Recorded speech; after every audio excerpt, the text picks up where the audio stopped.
thank you all for putting up with that. Let me segue now to my story that I want to read. That's the big Halloween special here. So I'm going to cut that, which I just did from this video, the werewolf stuff, and I'll place it in its own video as I did. Or if you're tuning into this video after I've cut it, that's why you see me talking about that, but it's not here. But what I wanted to make this special really be about tonight was reading one of my own original stories.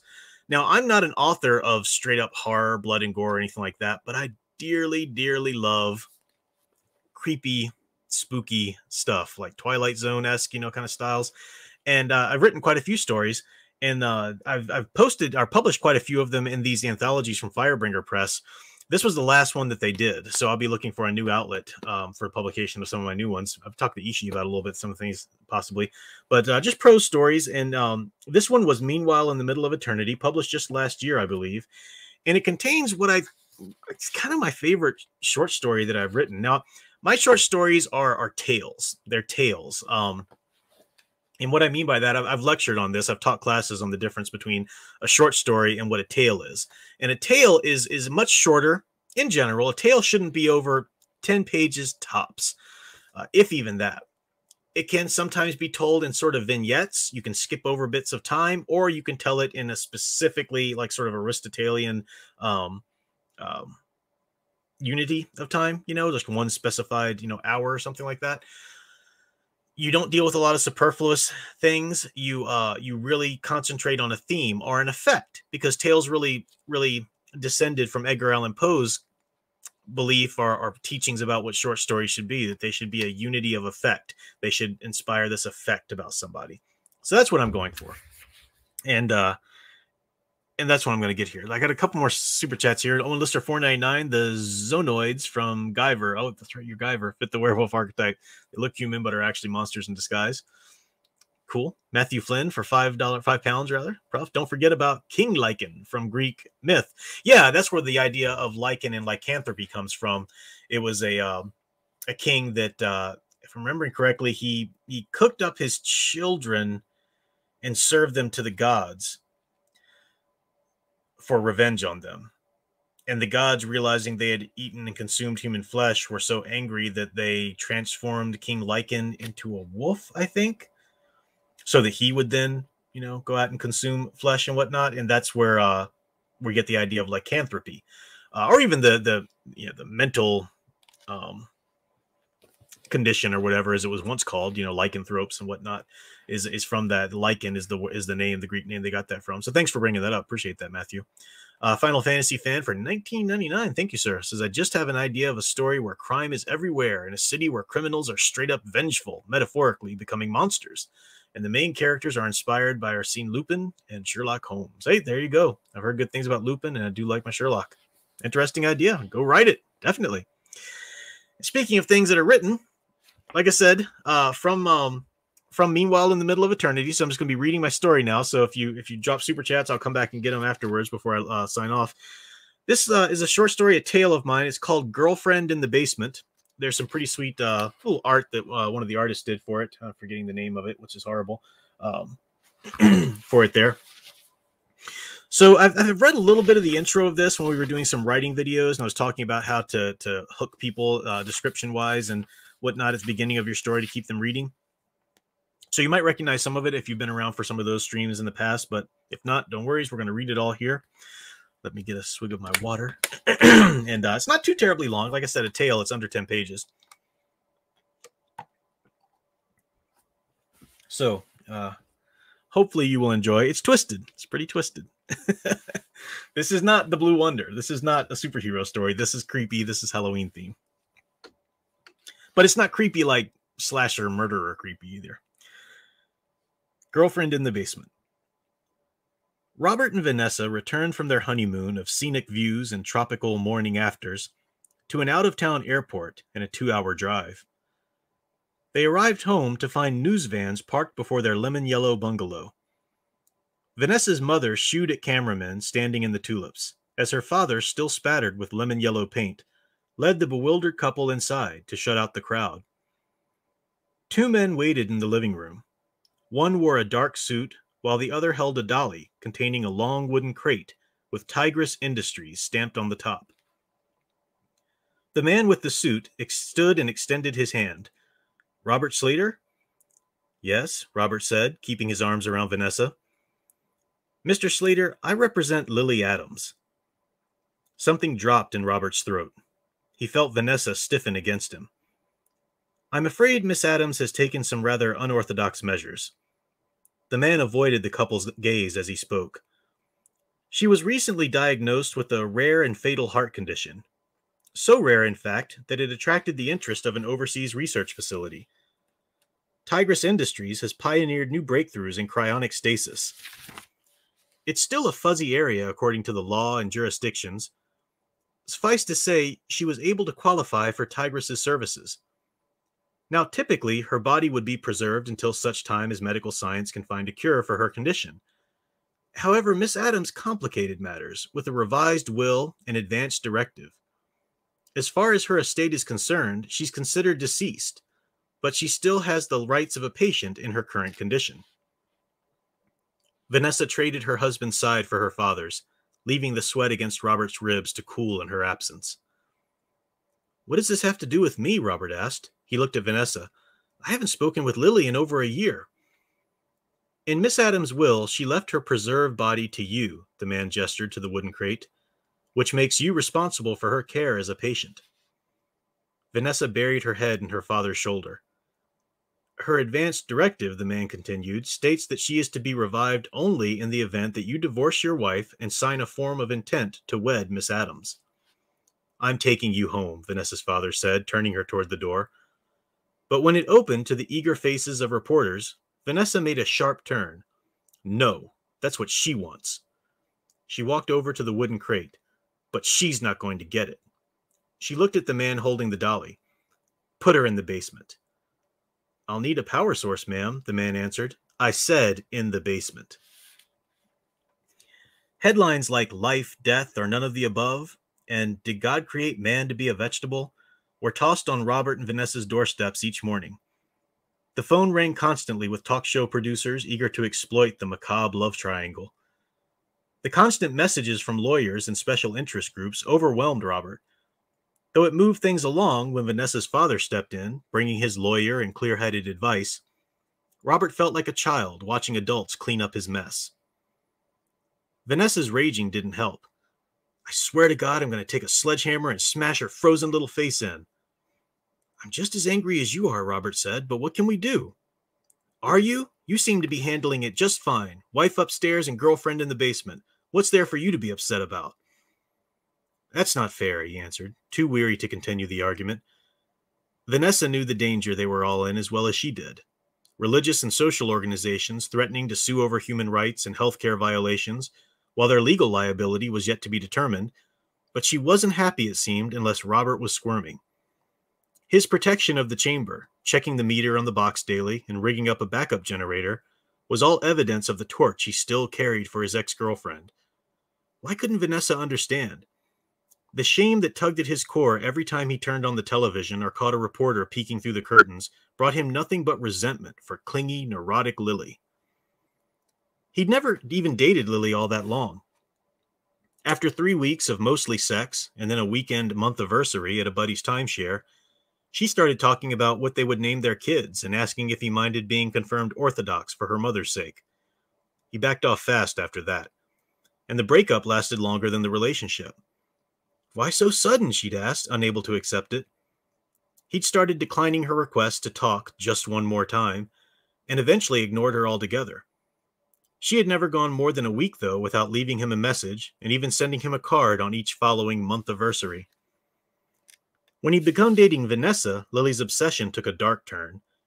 She'd made silent phone calls to Vanessa's house to see if Robert was there, and left wilted bouquets on her doorstep with notes like, "He'll soon be over you too." Vanessa had been convinced that Robert still saw Lily occasionally. Why else would his ex be so persistent? Nothing short of a diamond ring would prove his commitment to Vanessa.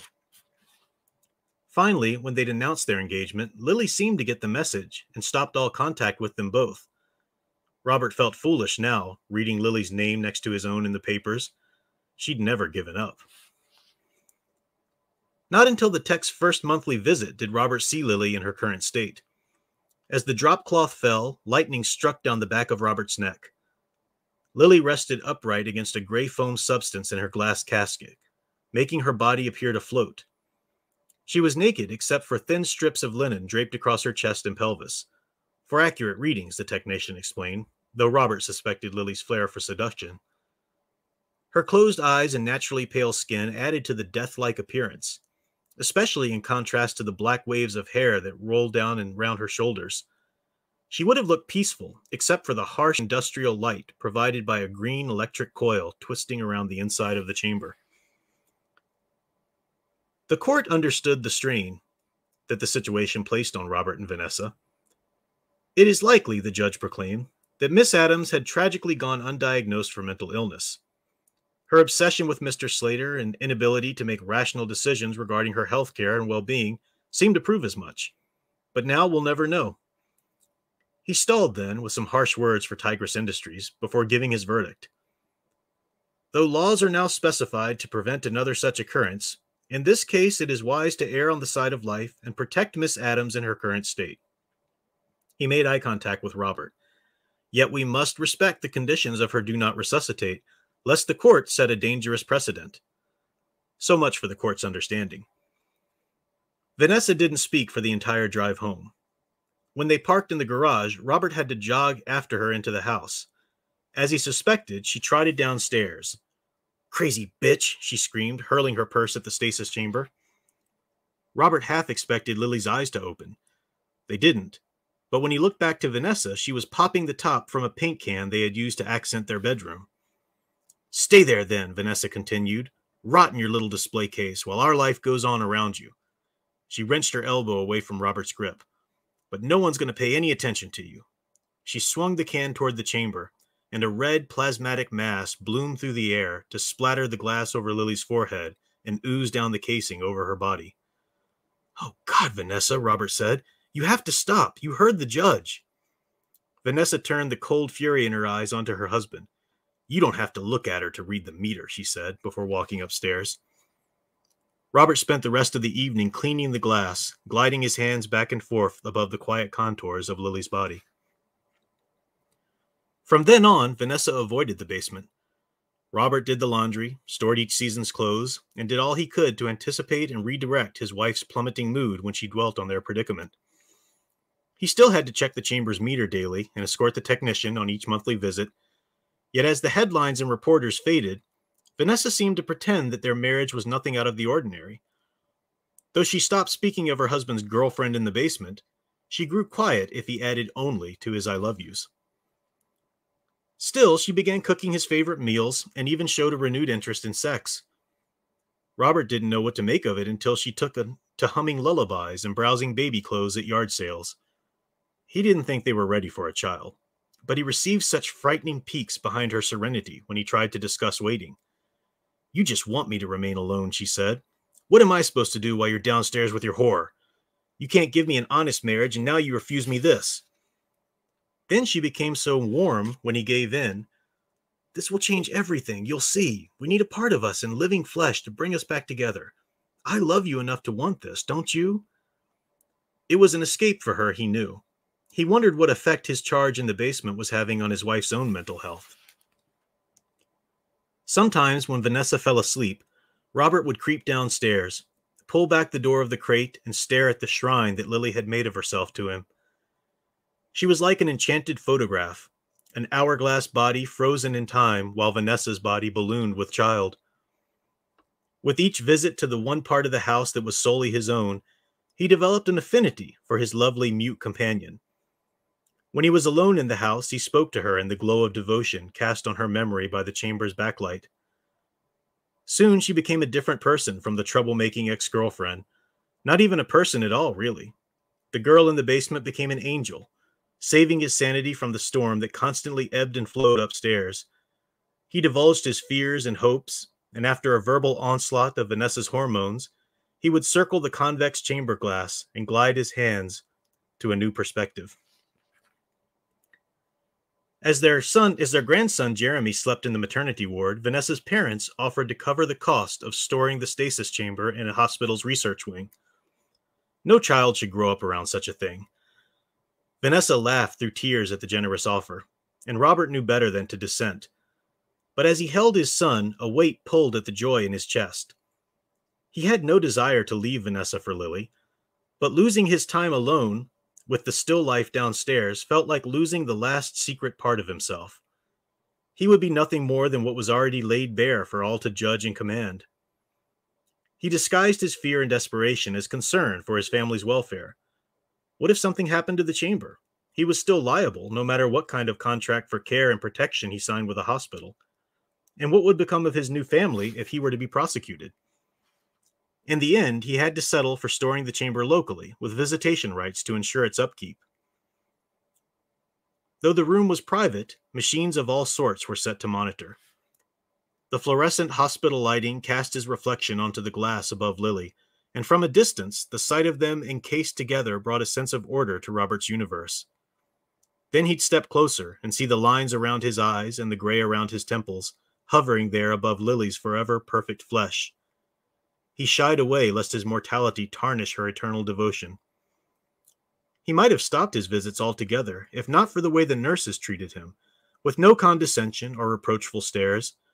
Perhaps it was their conditioning of their job, but they treated him with the same sympathy and respect they might give a grieving husband.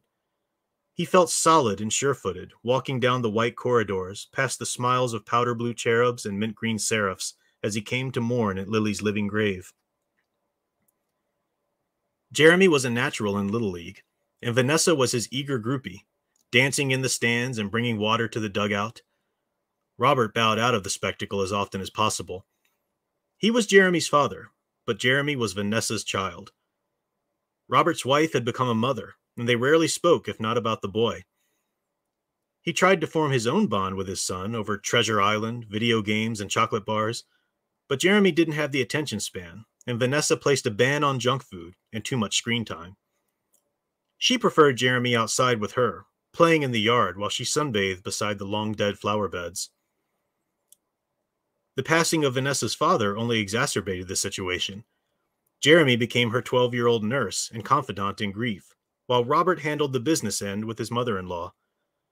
Going over the finances, he saw an opportunity for self-serving chivalry and offered to take over care of Lily's chamber once again, to ease the strain of the widow's fixed income. Vanessa was on too many depression and anxiety prescriptions to care. Robert wasn't even sure if she'd understood him when he told her. But there was the matter of what to tell Jeremy. How much did he already know? While Vanessa slept off a Xanax one evening, Robert took his son for a drive. He tried to find the right introduction. He hadn't spoken about Lily in so long that the words were too deep to find. As they browsed a convenience store, it occurred to Robert that the candy bar Jeremy had picked up on his way to the magazines was the first willful act of rebellion he'd seen his son take against Vanessa, and he did it openly before his father. Robert felt they had come to an unspoken understanding. Yet what could he say of Lily? How could a 12-year-old boy understand even a fraction of the subterfuge between men and women, what they needed from and loathed about each other? Yet maybe Vanessa's coddling and chastising had already taught Jeremy more than most boys his age. Robert didn't say anything, but bought his son the chocolate bar and the penthouse the boy had been hovering in front of, saying, "Keep it from your mother." When Jeremy left home, Robert moved into the basement, listening to Vanessa's footsteps, the incoherent warble of phone calls, her ups and downs muffled through the floor. He was sure she'd taken a lover. Their attempts to remain secret brought a wry grin to his lips. The lighter than usual footsteps, the loud then hushed men's voice, as though Robert would care. Let her have her transient passion, he thought. True ecstasy lay in the glowing chamber set upright at the foot of his bed. It could never be held on this side of life. What would become of Lily after Robert's death had never been determined. Lily hadn't provided for that eventuality in her directive, and the courts shied away from the value judgment the decision would imply. Robert had considered leaving the glass tomb and its living occupant to Jeremy. As the adult film's award-winning director of Beach Blanket MILFs 1, 2, and 3, his son might appreciate the conversation piece. But the thought of people gathered around his private treasure, appraising her, projecting their own emotions and desires onto her, thickened Robert's blood with indignation. Robert kept no mirrors in his downstairs home. The image of his age was sacrilege next to Lily's beauty. He fantasized about waking her up, but to see himself in her eyes after all that time would be to see himself dying. Still, he asked the technician in roundabout ways what was involved in the process. The chamber would awaken her if the seal on the glass were broken. Yet it wasn't safe to do so outside the Tigress facility, without regulators to keep her returning heartbeat steady. Robert dreamed about the development of some rejuvenating technology that would return him to the age he had been when he returned from his honeymoon. He'd long since decided that her heart had never had any fatal condition, other than the pieces he'd left it in. It was all part of her glorious plan. He sometimes wished he'd left Vanessa that day and revived the beauty who had sacrificed everything for him. But as the fantasy played out in his mind, he knew Lily would only become another Vanessa. He was in love with the eternity of the maiden before him, but he couldn't live forever, so neither could she.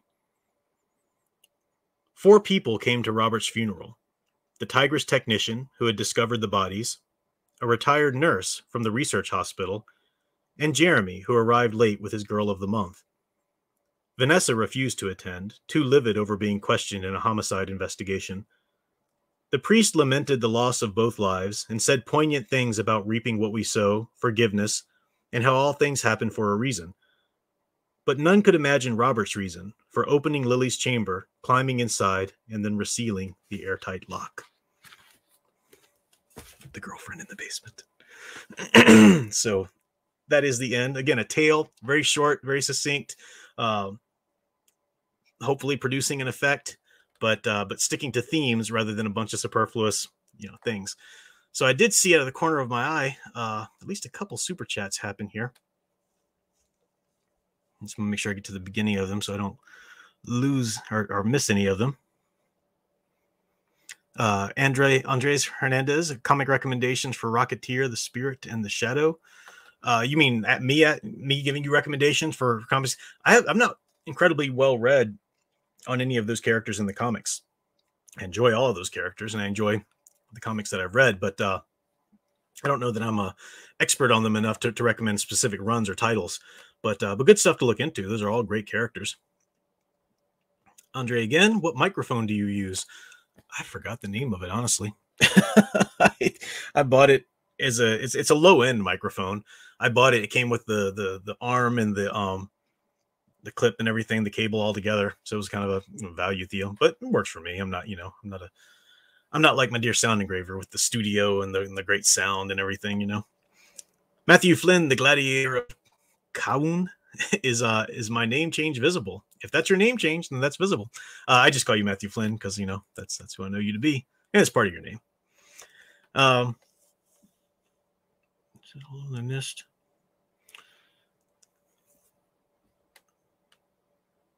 Dr. Yeisley, welcome to you, Dr. Yeisley, good to see you there. Leah Plus says the professor should have used candles and pumpkins as he read this story in a Crypt Keeper intro. Yeah. Thank you, Leah Plus size. Bravo. I appreciate it. I appreciate that.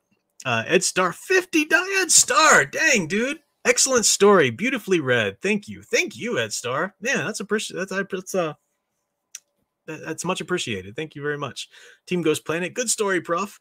Thank you. Appreciate that. Spooky tales to tell in the dark, indeed. And my dear sound engraver, what a final sentence. Great close. Thank you so much. I appreciate that, definitely.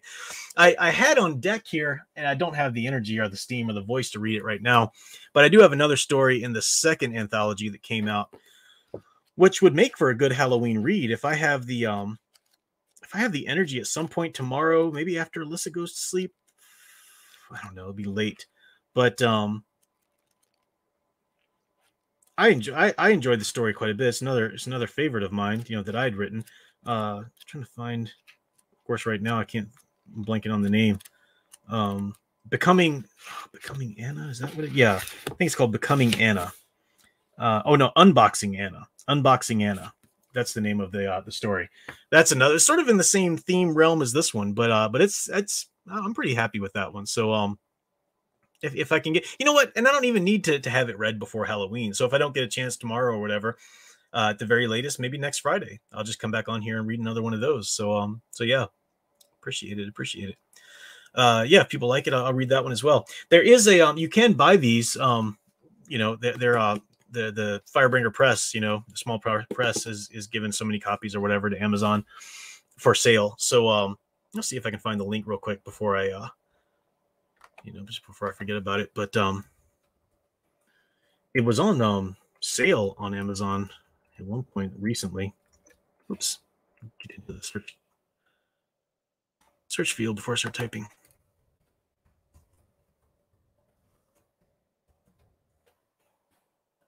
Yep, there it is, $11.57 for paperback, which isn't bad. I'll post the link in the chat if anybody wants to grab a copy. It's good to support the small press there. Oh no! Urgh. Hang on, it's doing that thing where it's the link's too big. Let me click on a share rather than click the thing there. Sorry, I'll come back and look at the chat here in a moment to see. Isn't there a share? Yeah, share. Here we go.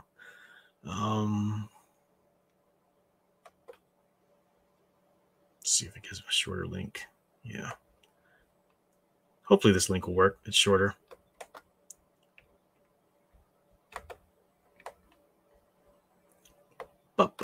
And okay. So hopefully this will work. Link to the, but you can just go to Amazon and look. Meanwhile, in the Middle of Eternity, or Firebringer Press. Any of the Eternity anthologies, I've got stories in all of those. I've got 2 stories in the first 2 a piece, and then 1 story in this last one, which I just read to you. But appreciate the support, guys. Very much appreciated. Final Fantasy fan 012 $9.99. Thank you so much. The way you make me feel, give me chills.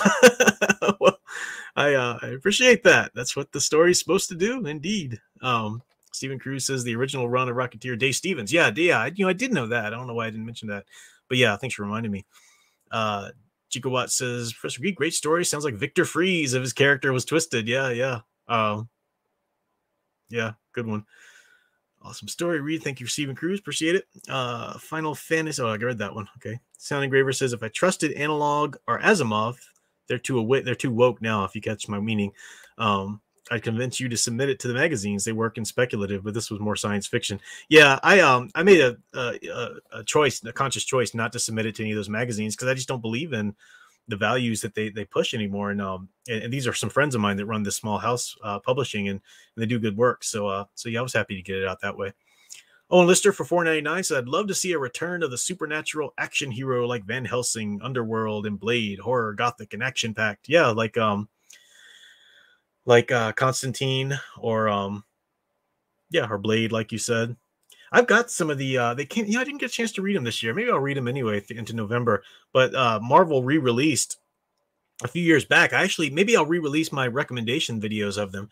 The Tomb of Dracula, like a compilation of all those original from Marvel's old horror comics. They re-released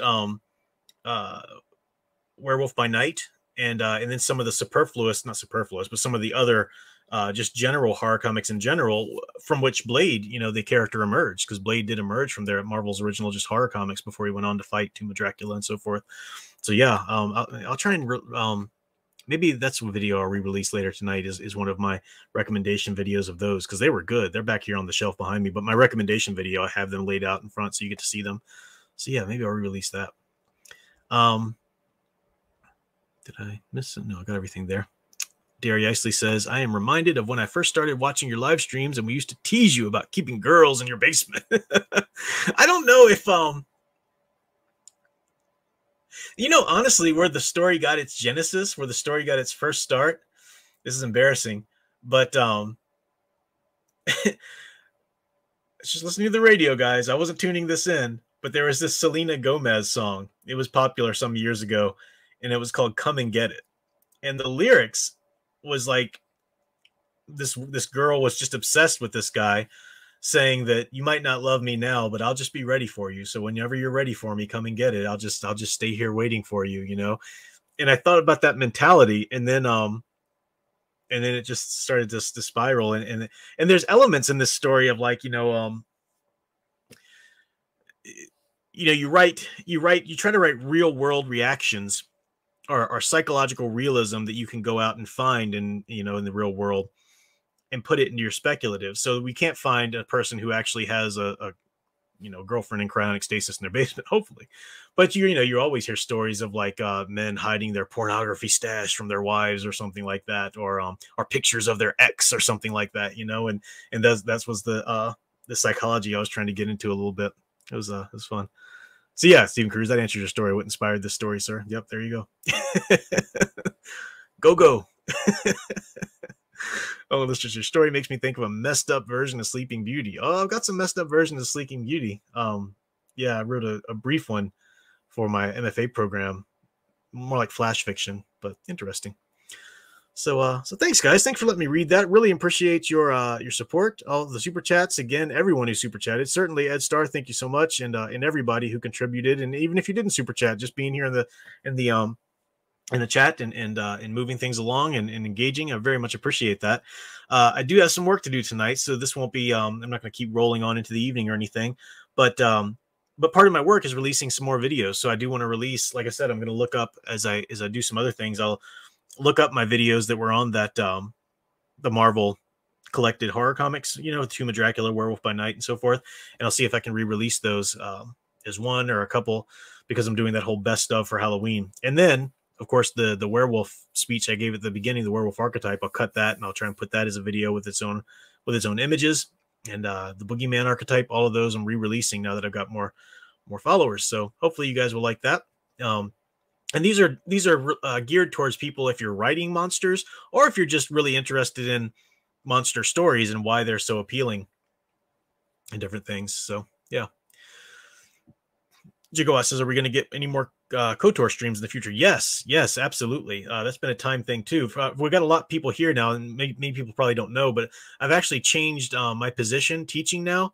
There were too many regulations with all of the stuff going on in the world right now at the school I was teaching at. So I'm finishing out the semester right now there, but I'm teaching all online at a different university that's trying to beef up its online program starting in the spring. And that gives me, it's paid more too, but it's also gives me a lot more schedule breathing room. So I'll be able to do some more game streams and stuff like that. Will be a lot of fun. Yes, Sound Engraver is just released. If you were here with the book study, we just finished up From the Dust Return by Ray Bradbury last night on our book study stream, and Sound Engraver just last night released her Bradbury inspired musical piece, a 9-minute, around 9 minutes piece, which is really awesome. It really draws inspiration from all the different genres that Bradbury does. It's called Bradbury Lane. Check it out at soundengraver.com. You can feel free to leave the link there if you want to as well, but it's good stuff. Comic Skater, always educational and entertaining. A night well spent. Good night all. Thank you so much, and thank you. Horrid Films, thank you. I'm not going to talk about the Batman trailer. No, I just I don't. The newest Batman trailer doesn't change anything that I thought about the first Batman trailer. Just nope, not interested. I don't. Not interested in the Ahsoka series. Not interested. The people don't know how to do stuff anymore. That's a talk. That's another live stream talk. Which I do have in mind, some things to talk about. I've been talking to Sound Engraver about it, so maybe maybe that's next Friday. We'll see. But good stuff. So thanks all for dropping in. Great to hang out with you guys. I'm gonna go get some work done and post some more videos for you. But great to see you. And until next time, keep enjoying and digging deeper into the stories you love best. And happy Halloween.